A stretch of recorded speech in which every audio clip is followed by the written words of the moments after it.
Assalamu alaikum. Good evening, everyone. It's Ahmad from Reservoir Solutions, and I'll be your host in today's session, inshallah. We are pleased to have with us Mr. Muhammad Al-Ghamri.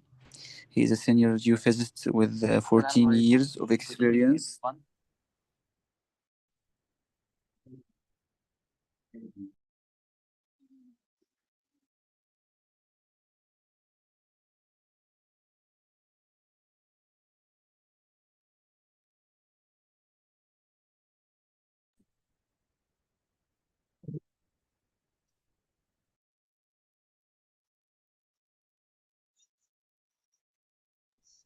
Sorry for that internet issue. We are pleased to have with us Mr. Muhammad. He's a senior geophysicist with 14 years of experience in seismic interpretation, seismic inversion, prospect generation, and well development. He also has strong expertise in structural and stratigraphic analysis. In addition, he delivers engaging academic lectures, including at Alexandria University, and has conducted professional training courses in more than 7 countries such as Egypt, Tunis, Libya, and South Sudan. Uh, we hope this webinar will be valuable for everyone. Before we wrap up, in the last 15 minutes of the session, we will share a link to the attendance form. Please make sure to fill it out to receive your webinar certificate. Kindly note that the form will close right after the webinar ends. Mr. Muhammad? Thanks for this great introduction. Thank you. So today we're going to talk about seismic inversion. It's will be a fast seminar. I'm not going to take a lot, but we're going to go through the concepts, the basic concept of the seismic and acoustic impedance, because in order to understand the seismic inversion, you have to know the basic concepts first. So the acoustic impedance, which we are trying to get from the seismic inversion, is actually the velocity versus the density. And then we calculate the reflection coefficient. How we can get it, the reflection coefficient, as you know, the acoustic impedance of the first layer equals the velocity of the first layer, then the density of the first layer.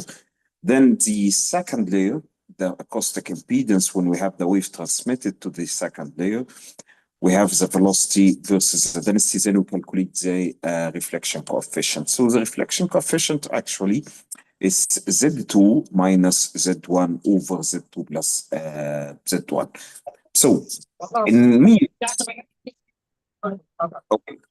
ये पाकिस्तान में ये unmute ये मेरी तरफ से आवाज जा रही जा रही है तुम्हारी तरफ से कर दो अनम्यूट Okay, करो could you mute them, please?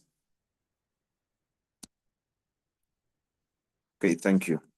If anyone have any questions, just raise your hand and I will let you get you the floor to talk. So the earth, as you know, we have sand, we have shale, we have marl, we have all the lithologies and the impedance of each layer. If I have the sandstone different, as we said, the acoustic impedance, it's related to the density and velocity.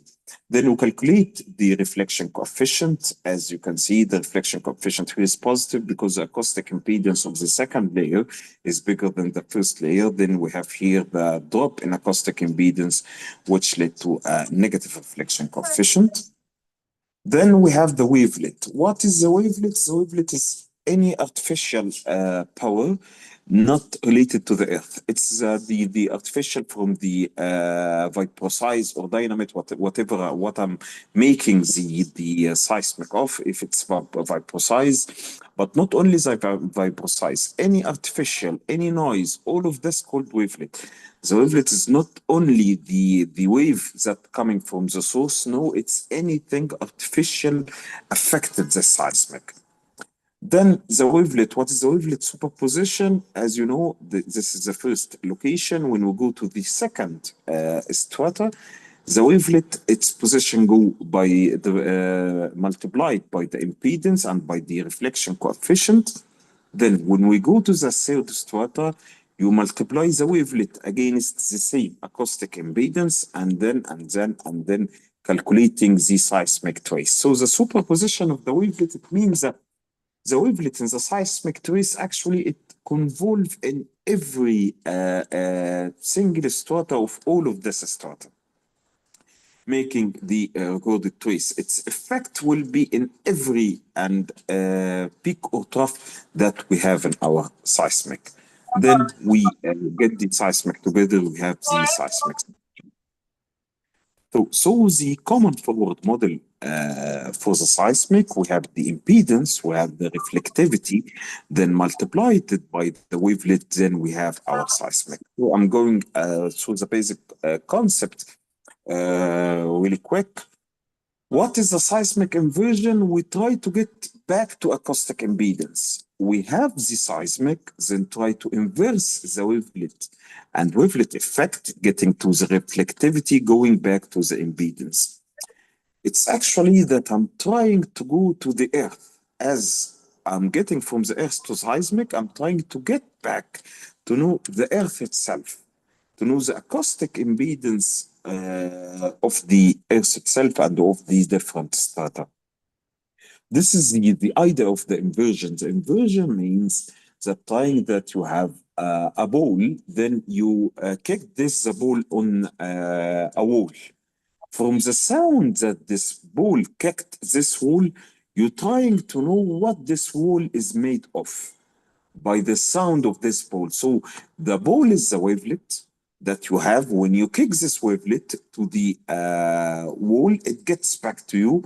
From the sound that I hear from the wall, I'm trying to know what this wall made of, what is the lithology of this wall made of.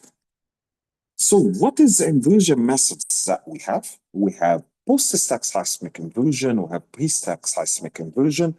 The post-stack we will get through in the course, the model-based seismic inversion, the recursive or band-limited seismic inversion, the sparse spike seismic inversion, and the colored inversion. For the pre-stack seismic inversion, we have the elastic impedance, the LMR, and the simultaneous inversion. And actually, we have one of the most important seismic inversions that can be done in the post-stack and in the pre-stack, which is the stochastic inversion. And actually, this is, from my point of view, one of the most inversion techniques I'm working with. And actually, it reduces the uncertainty a lot. It reduces a lot of things. So stochastic inversion, actually, and using the AI in the inversion is the way forward. In this webinar, we're gonna get through some kinds of inversion. Actually gonna go through the recursive inversion and colored inversion and going fastly through the stochastic inversion. But before I make the seismic inversion is not about the colors, not about seeing some beautiful colors. So this colors looks beautiful. This good, I made seismic inversion. It's not about getting some color like this. This is not about what the seismic inversion is about. The seismic inversion is about what I want from this data, and how can I get it? And actually, can I get it or not? And what is the uncertainty of getting it? So the most important thing is the visibility study. Before I'm trying to make the seismic inversion, I have to ask myself one very important question. What I'm looking for. I'm looking for a lithology. I'm looking for a porosity. I'm looking for a fluid.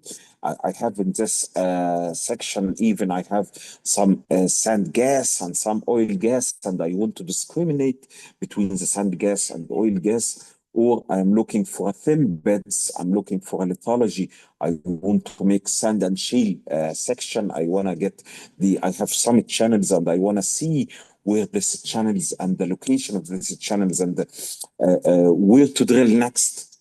And I'm looking for a fluid. So first of all, before starting to think about making seismic inversion, you have to ask yourself the first question.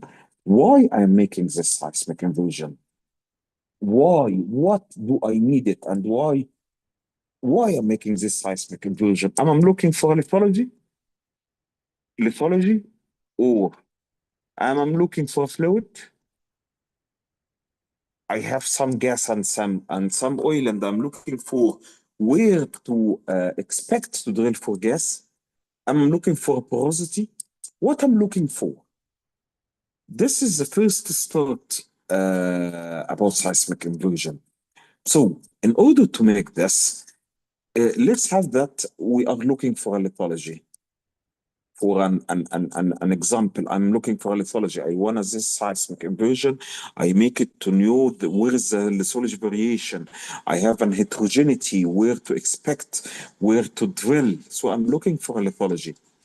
The first thing, does the acoustic impedance, as I said, the seismic inversion is all about making the acoustic impedance.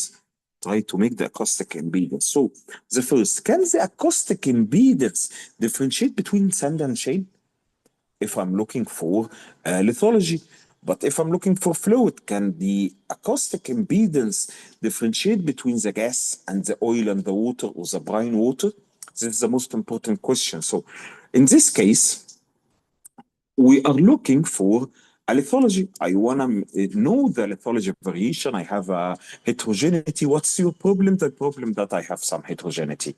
So what about this heterogeneity? Can I know where's the sand and where's the shale located? Can the acoustic impedance make them? So in Hansen Russell or any other software, you can create a simple histogram.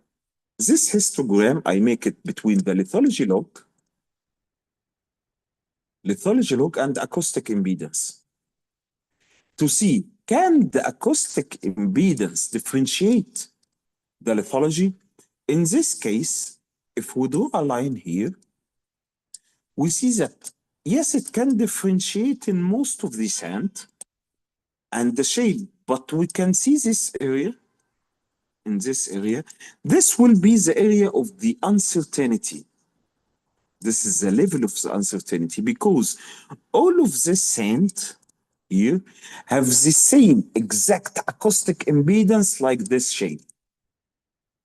It means, this column means that in this area, I have the sand and the shale giving me the same acoustic impedance results. And here, that's mean that when I make the seismic inversion, I may, in this area of the acoustic impedance, which between 9,000 and 10,000, I have some of the shale distributed as sand, and some of the sand can be distributed as shale.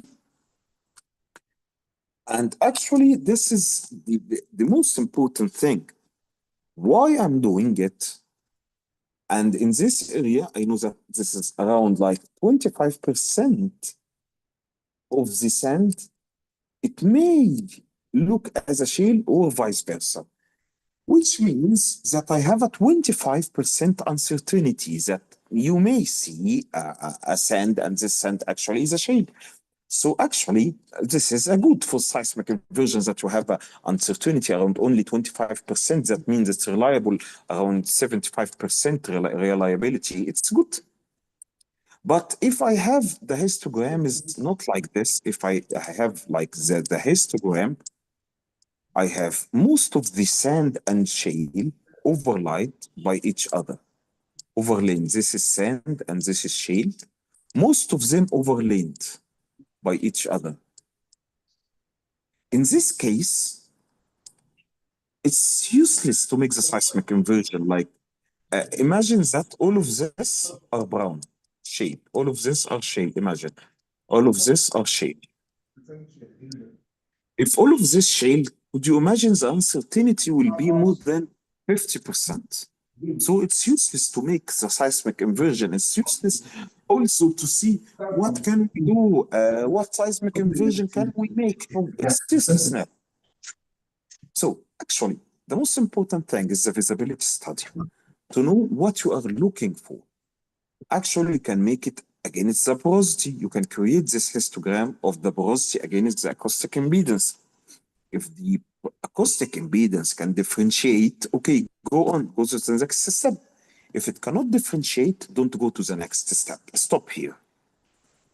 Actually, the flaw. So the visibility study is one of the most important things in the seismic inversion and one of the most neglectable thing in the seismic inversion. So for a general comment on the seismic inversion, actually, this is the display of the inverted cube. it have three components.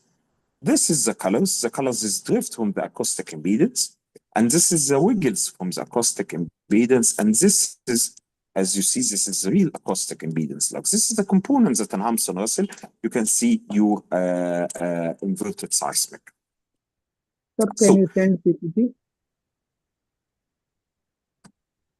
So, in this area, to make the inversion components, I have to have the seismic. I have to have the initial model. What is the initial model? It's the low frequency model. What is the low frequency model? If I have the spectrum of the seismic, like this one, it will be from like 10 to. So we need the frequencies in this area, the low frequency model in order to add it to the seismic. This is the initial model. We get the low frequency model or the initial model to get the low frequency spectrum, this area, because it's not in the seismic. The seismic doesn't have the low frequencies. That's why we get it from the initial model. And then we get the wavelet. As I said, the wavelet is any artificial power. Click on it, see the algorithm there. What? Okay, please, anyone, if you have any question, please leave it in the comment box. Actually, copy this one. Hashtag copy this. Okay, so we get to the inversion. So the first thing, the first seismic inversion we're gonna start with is the band limited seismic inversion, one of the most easier and very, very easy to create, the band limited seismic inversion. What is the band limited seismic inversion? Imagine that you have an image like this. As you can see in this tape, you cannot see any resolution, you cannot see anything. But what I'm trying to make it the band limited seismic inversion, try to convert this image to this, to make it sharper with a lot of details. So the band limited inversion trying to recover the best possible version of the image by using the information that's still available. So what I'm trying, the band limited, I'm trying to create and trying to make this this image to have a lot of details. We have a comment here in the comment section. What do we use to get the histogram to determine the uncertainty? We use, again, we use what you are looking for. If you are looking to lithology, we use the lithology log. If you are looking porosity, use the porosity log. If you are looking for saturation, use the fluid. If you are looking for fluid, use the saturation log. All of this, again, it's the acoustic impedance. Because the acoustic impedance, as we say, is the cornerstone of the seismic.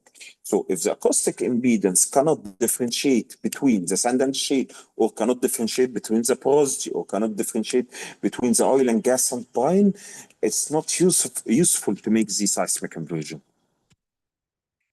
So going back here, the band limited inversion is a technique used in signal processing to recover missing low frequency information from band limited data. We recorded seismic. So what we are trying to do is trying to recover the missing, as I said, missing the low frequency information. Seismic data, as we said, naturally, it's have a lower and higher frequency components are lost. We don't have the higher components, or we don't have the low components. As I said, most of the histogram of the seismic, if I make the power spectrum, I can find myself from 15 to 60. The higher components are lost, and the lower components are lost. So what is the input to make the band limited? What's the emitted?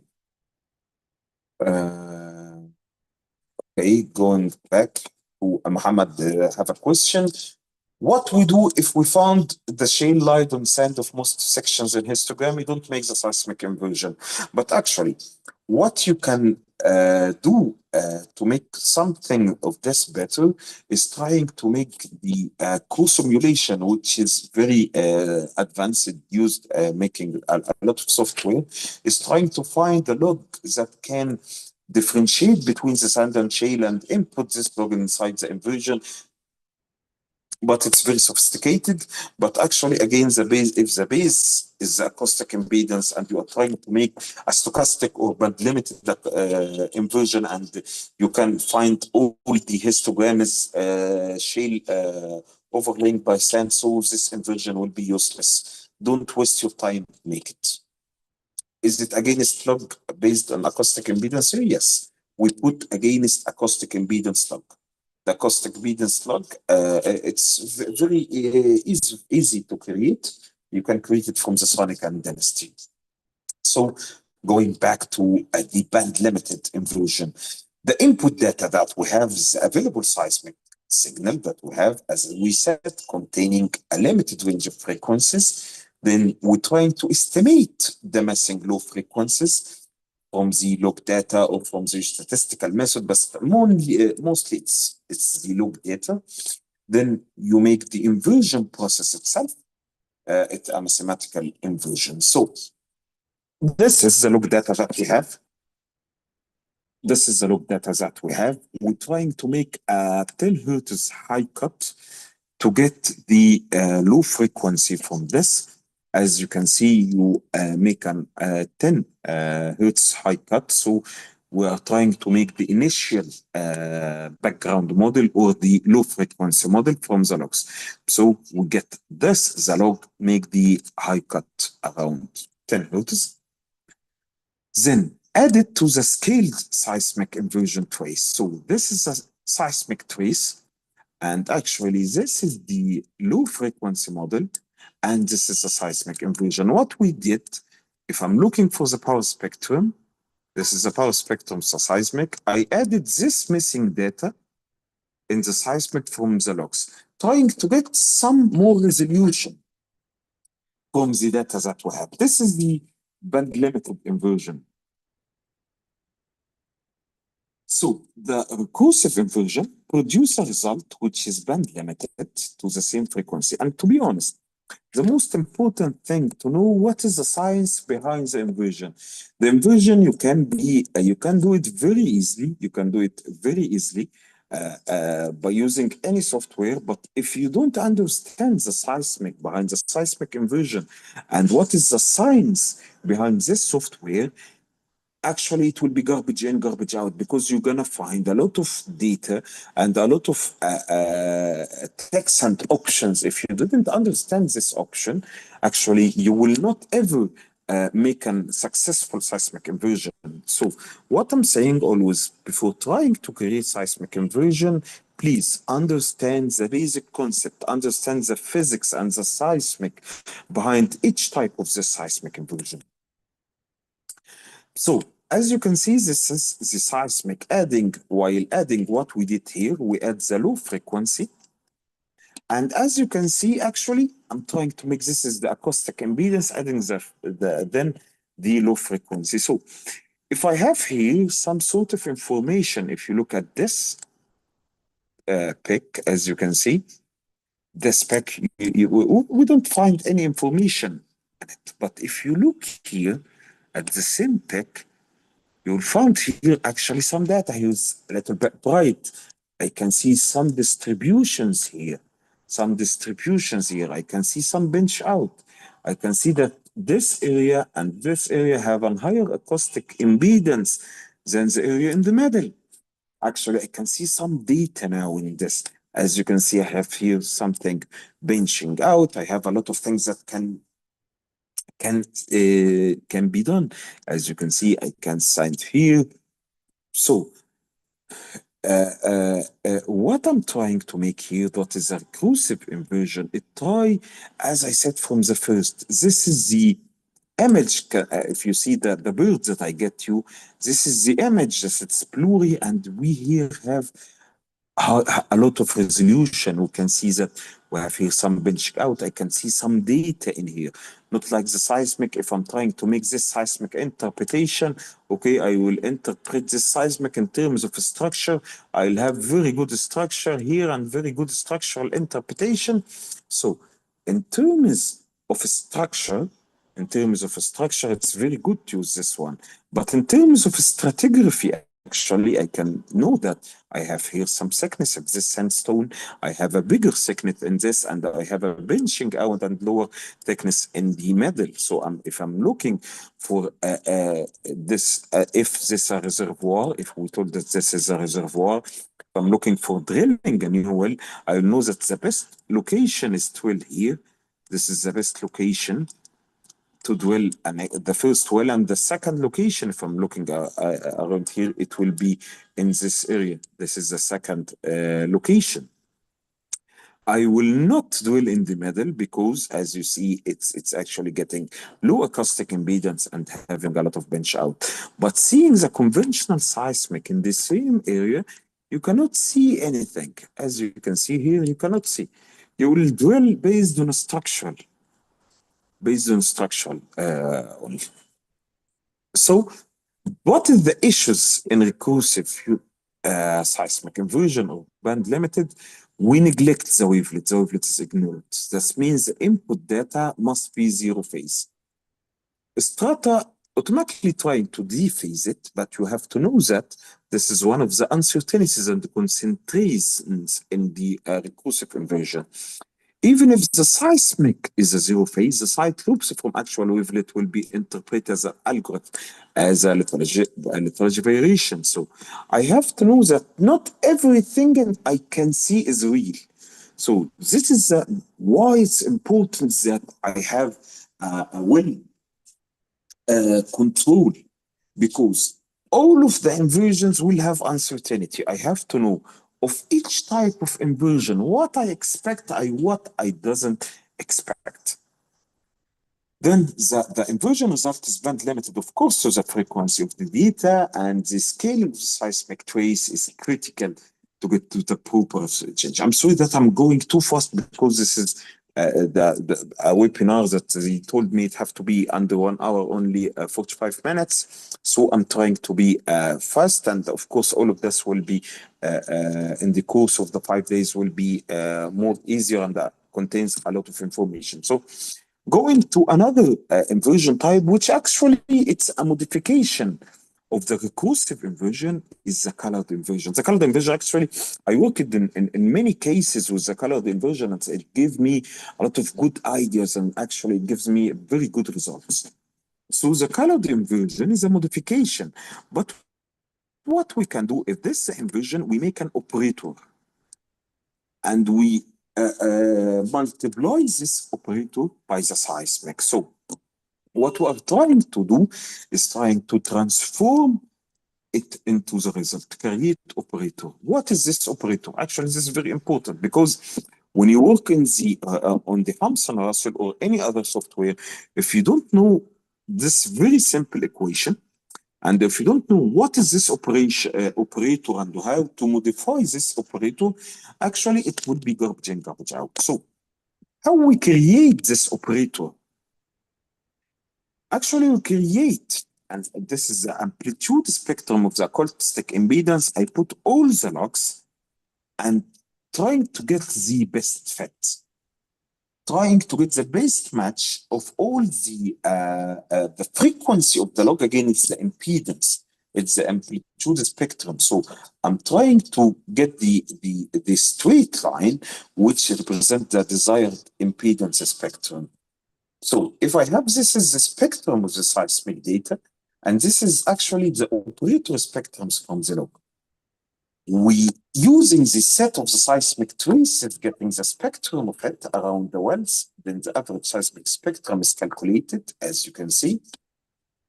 And from the two proceeding strata, the operator structure calculated. So I actually I have a lot of questions here. I cannot answer it actually. How does seismic inversion help in reservoir characterization? It actually helps very good in order to, if I'm looking for a sand and shale, actually and we're gonna see in the next slide how it's very important to make the sand and shale and reservoir characterization. It's very important how you can use seismic tool tie. Actually, it's one of the most important. This is the most important thing. The pore pressure, we can do the seismic inversion to actually get the pore pressure and predict the pore pressure. What are seismic log? Why are seismic log? Of course, seismic inversion is about integration between well logs and seismic data. So the well log is actually one of the most component. As we said, what are getting missing low frequency seismic data? Does it encounter geology? Of course. And actually, you have to put geology in mind while making anything related to seismic, because seismic actually is a liar. You cannot trust the seismic. You have to trust the geology and trust your interpretation and your head. Don't use the seismic as it's 100% correct, or the seismic inversion, nothing 100% correct. This is subsurface. Geology is the most important. What we're trying to make the seismic inversion, we're trying to get indications about geology. So if it's not geologically visible, it's shit. You have to know about everything about the geology put in your hand while making any kind of seismic inversion. So actually going back, this is the spectrum of the data, and this is the operator spectrum. We get the operator spectrum, as I said, from the logs that we have. Then this is the colored inversion operator. What is the colored inversion? What is the operator? Again, I'm trying to make the colored inversion, and by making the Z is a colored inversion operator, we calculate this operator by the seismic, by making this operator and getting by the seismic. And actually, it gives you a relative acoustic impedance. Again, as you can see, this is the input seismic, and this is the color inversion. Again, we can see a lot of data, but actually, this is a relative. The color inversion gives you a relative. In one of the case studies that I use the colored inversions, that we have multiple stacked channels. And actually, this multiple stacked channel cannot be seen on the seismic. And actually, when we're using the seismic attribute, the morphology of the channels wasn't actually precise. We cannot see it well. Even we make the variance attribute and give us a little bit about the morphology, but the morphology of the stacked channel, we didn't see it well. But actually, after we created the colored inversion, it's very easy. You can do it even using Petrel by adding the RockDog plugin. It's very easy. It's actually helped us a lot to get and to gain the morphology of the channels, and we already drilled and we have a successful based on the color inversion. Actually, I'm one of the fans of the color inversion. It's very easy, very fast, and a little bit reliable. So actually, this is the colored inversion, the difference between the relative colored inversion and band limited inversion. We have here a lot of data. Actually, it contains more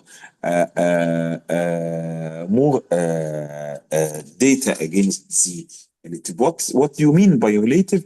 I mean that I have here an absolute data. I have here the colored inversion. Here the data is acoustic impedance is 8,800. But here's the relative, that the acoustic impedance can be higher or not. Relative acoustic impedance with positive and negative value. But actually, in Homs and Russell and the strata, you can have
Okay, I'm sorry, can you hear me now?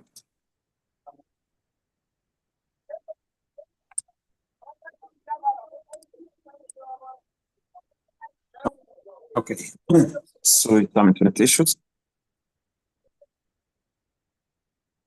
Okay, so we actually again make the strata Hamza Nasser have the option to create the to get back again the low frequencies to create the absolute as you can see, this is the recursive or band limited inversion, and this is the absolute colored inversion. Actually, we have a lot of details in the absolute colored inversion.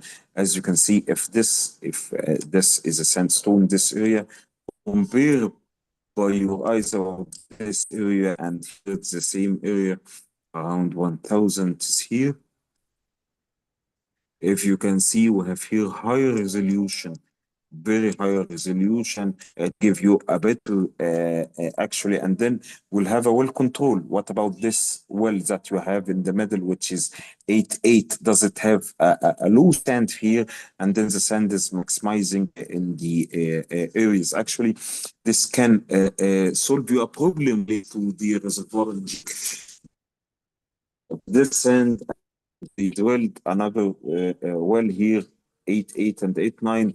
The colored inversion says to you it will have two different pressures, and this will be a version pressure, and these wells will not be seeing each other if I have this, because you know the sand in here is benching out, if assuming this is sand, and it will be calculating the problem of the reservoir pressure. If you're looking and if you're trying to make the simulation model and you have a lot of wells cannot see each other, actually the seismic inversion can assist you with this after getting to know that you have this benching out in some areas and whatever. So this is two discrete reservoirs who have a stratigraphic barrier in between. I'm sorry, I'm going too fast trying to get to the stochastic inversion and try to finish in the time. So the seismic, the color is very little dependence on the initial model, except to determine the general time, general impedance band. The domain to set making to see the impedance to get the best fit to create the operator. It's very fast to apply, very simple with user parameters. It's very simple, as again, it's assumed that zero phase, produce a result similar to recursive inversion or band limited inversion, but with higher frequency content and better scaling. As you can see, here we have a higher frequency content, we have better scaling. So it's better than the band limited inversion. In the initial implementation, the method produced a relative impedance result. So now we have an option to add to make absolute not a relative. Then going to the next. I will jump to the others inversion. Actually, we have a model-based inversion, however, and a specified inversion and computer. We have a lot of inversions. Can be done in Hamza Nasser, but I'm gonna go through the stochastic inversion, which is more sophisticated and actually can be used. It's very important, the stochastic inversion, because the stochastic inversion give you higher resolutions as a seismic itself. So The stochastic inversion addresses the non-uniqueness problem by producing a large range of inversion results. This is what we talked about the colored inversion or the recursive inversion or the model-based inversion or the sparse spike inversion. Those are deterministic inversion, which means by deterministic inversion, it gives you only one realization, only one solution. But the stochastic inversion gives you a lot of realization. This realization we can analyze to estimate the uncertainty result. So what is a stochastic inversion? We get the initial gas model.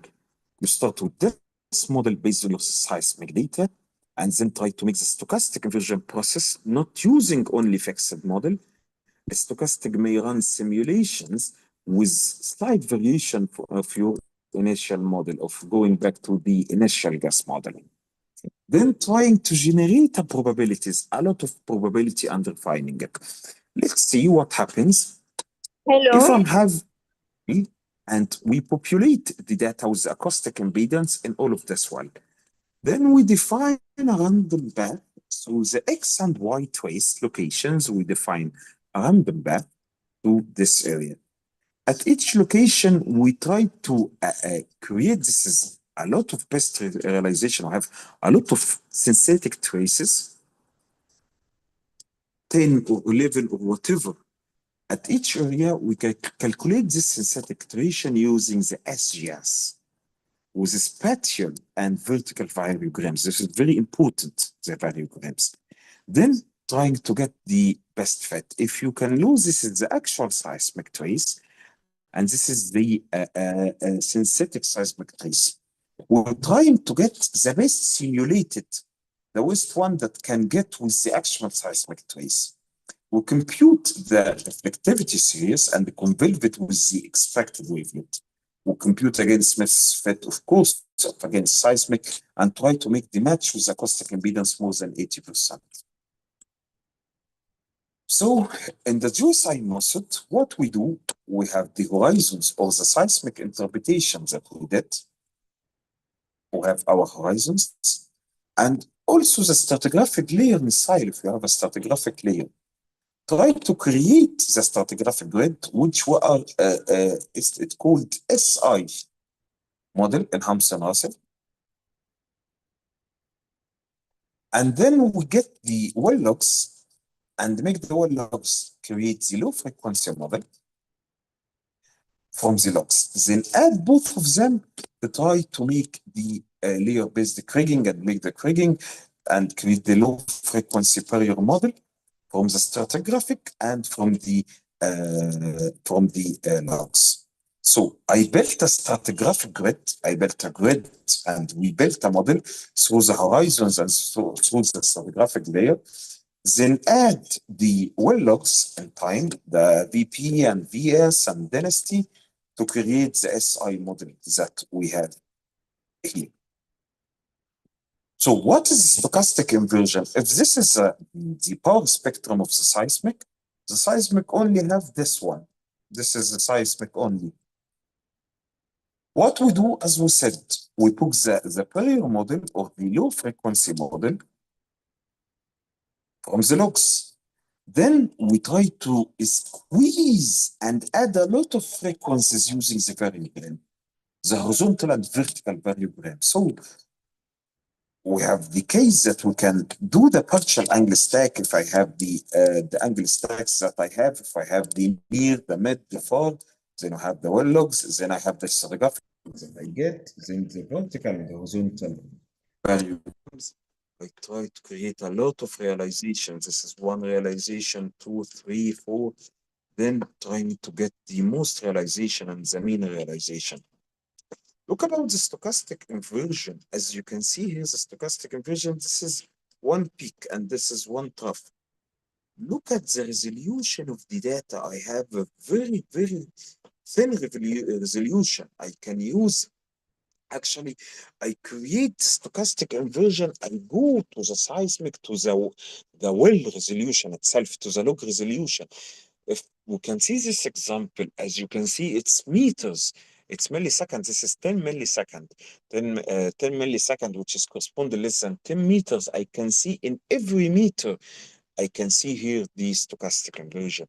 And look at the match between the wells. This is the well and data. Look at the match. You can see the match is very good match here. We have here low acoustic impedance, then higher acoustic impedance, low acoustic impedance, even every thin layer of this. Why we create this realization? Why we have a lot of realization? What we do with this?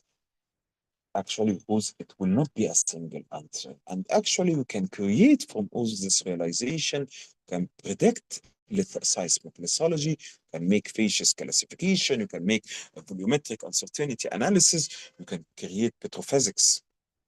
Actually, from the seismic, you can see anything on this area.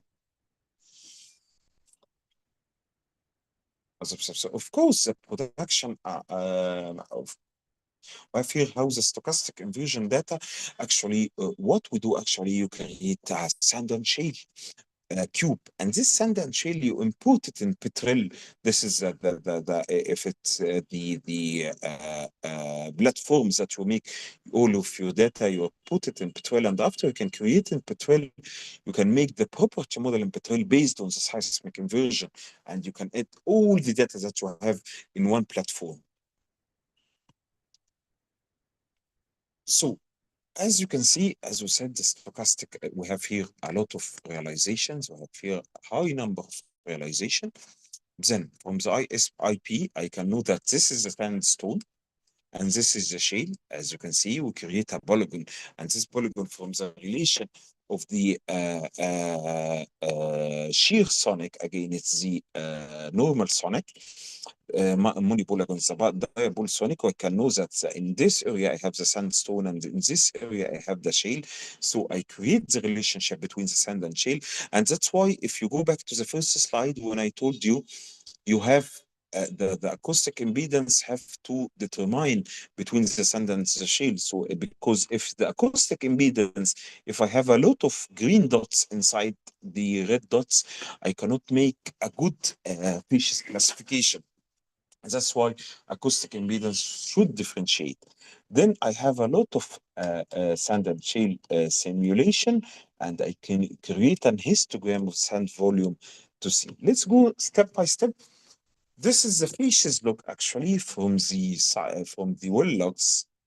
I get this facies log from the petrophysicist or whatever you get it from the V shale, and actually this is the predicted. The most likely predicted sandstone. As you can see, we can predict 1 meter here. It's not in the shale, but look of the most of the predicted, even here down there, the thin layers can be seen here, the thin layers can be seen. For this example, as you can see, this is the result of the stochastic inversion. Even the 1 meter sandstone, it can be predicted here. And this layers. This is the actual data from the well, and this is the predicted from the seismic inversion. As you can see, it have a very good match with the well, and even this is, as you can see, this is only 10 meters, 10 milliseconds. You can see in 1 millisecond here, in 2 milliseconds, you can squeeze the seismic resolution. I know it's the stochastic inversion using Hampson-Russell. It's a little bit tricky. It's not that easy to use, but if you know the parameters and if you know the science behind it, it can be easily done, and you can generate the cube and the cubes that you can rely on. So when you have the probability, you can get 3 ranked simulation lithology. If I have the probability 90 or 50 or 10, and I can actually create a sand and shale cube, and this cube, as I said, added in B12. And actually, the Hampson-Russell can give you what is can be created, what is connected to bodies, and what is not connected. So the conclusions: stochastic inversion is a natural extension of the deterministic inversion. Mean of realization equals the deterministic inversion, but can provide an extra information such as lithology probability, the sand and shale probability, and facies distribution, the volumetrics, and petrophysical parameters. So just a workflow and some important rules before we end this session. What is the most important about the inversion? Data QC, data QC, data QC. This is the most important because garbage in, garbage out. The second, which is most important than seismic 12 tie. If, as we said, seismic inversion means well logs, it's integration between well logs and the seismic data. So if you don't make a good tie between well log and seismic data, you are doing nothing. A proper upper model building is the next step in the inversion, parameterization, then the interpretation of the inversion results. What is required? Again, the quality control of the input data. What is the well logs? You can use all the well logs that you have.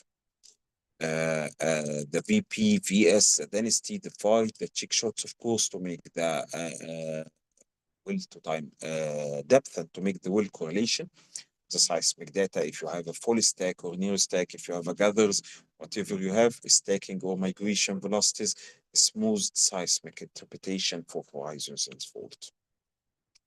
The seismic data, if you have some proper amplitude preserved processing with zero phases necessary. Amplitude preserved, preserving the relative amplitude is very important. Sufficient amplitude preserving multitude and attenuation, accurate NMO correction. I have to have an accurate NMO correction. Footprint removal, whatever. So seismic to well tie, it's very important to tying the well logs. Very important to tie the well logs to the seismic data. Okay, reservoir solution. I know I will finish in 5 minutes. No worries. I will finish because I get to the time, but only 3 or 4 minutes. Extracting the wavelet converted with impedance, search for the best seismic well location. It's very important wavelet to determine and multi-well extraction. Of course, I'm gonna invite you to the next course. I think the next course will be in 1 week or less. So invite you to this course. So wavelet extraction is actually very important. One of the tips and tricks to make the wavelet extraction, the window must be large enough. It have to be at least 5 times of the wavelet. The amplitude of the wavelet at different wells must be similar. The amplitude must be similar because let's see what have if I'm using a not good wavelet or not reliable wavelet. If I have this seismic trace and I not know the proper way of extracting the wavelet, we can get higher wavelet. This higher wavelet means lower processes the seismic trace. If I get subtract a higher wavelet, it means a lower reflectivity. It means a lower impedance log. But if the wavelet have a lower amplitude, it means a higher. That means that this power and this amplitude of the seismic will be coming from the rock itself. So it will give you a higher amplitude. So it's very important to know how to extract the wavelet and how to create the proper wavelet. Because look, if I have these two different options, this is the record wavelet, which is the original wavelet, and this is extracted. In the record wavelet, as you can see here, we cannot see a lot of things. The resolution is not that good, but look, when we extract the inversion and look at the acoustic impedance, it's very high resolution. The resolution is much more better. You can get it because the wavelet is one of the most important variables while making the seismic inversion, because the wavelet is inside seismic itself. That's why it's very important to use the wavelet. So I'm gonna answer some of those questions. I have here a lot of questions. To detect the stratigraphic pinch out from seismic data, what type of inversion be used? Actually, I would recommend the stochastic inversion, but only if you have the visibility study done correctly and see. Does band limited in 4D seismic fluid saturation? It can be done in fluid saturation and interpretation. 4D seismic is another way of thing for this. 4D seismic is trying to subtract two seismic from each other. But yes, it helps in the band limited, it helps in the fluid saturation. But again, if the acoustic impedance itself can make this situation from the inversion, this encounter geology, whatever we are getting. Yes, because we are getting this flow frequency from the logs itself, and you have to put in mind this. Can you give us example of seismic inversion used in Egypt, like Gulf of Suez? Gulf of Suez, يا راجل, you are from Egypt. Gulf of Suez, we cannot see the structure itself. What about inversion? Gulf of Suez is a very complicated area in Egypt. It's actually a rift basin, and this rift basin, the seismic data in this rift basin is very bad. Most of the seismic data in Gulf of Suez, because we have unsalt and anhydrite, which masks the seismic itself. So actually, the seismic itself in Gulf of Suez is most of them not reliable. Although GAPCO just made an OPN and OBM, and this gives them a better seismic results. But inversion, to be honest, I didn't work on inversion on Gulf of Suez because the seismic itself is not reliable even on a structural interpretation. That's why I didn't look. I worked with a seismic inversion in Egypt, in Nile Delta, and in Western Desert, and actually I get some good result. In areas that we have, yes, in colored inversion, you can use it to get the structure, but again, visibility study. If the acoustic impedance, if you want to know about the bench out and the stratigraphy, you have to make the visibility study first to see if the acoustic impedance can differentiate between sand or shale. You have to know how to interpret the seismic inversion. It's not about having a new colorful image. Seismic inversion is about geology and how to interpret this geology.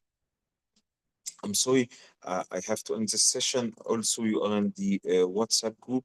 If you have any questions, just send it to me. You will have my number on the WhatsApp. And see you see you in the upcoming webinar and in the upcoming courses. Handling it to the reservoir solution. Reservoir solution. Do you want anything to add? Thank you all for this session. I'm sorry that it take a little bit longer. That they told me only 45 minutes, but it's more than hours. So thanks a lot. See you in the upcoming courses and webinars. If you have any other question, just put it in the WhatsApp group. We have a WhatsApp. You'll have my number there. Send me whatever questions that you have. Thank you and have a great day.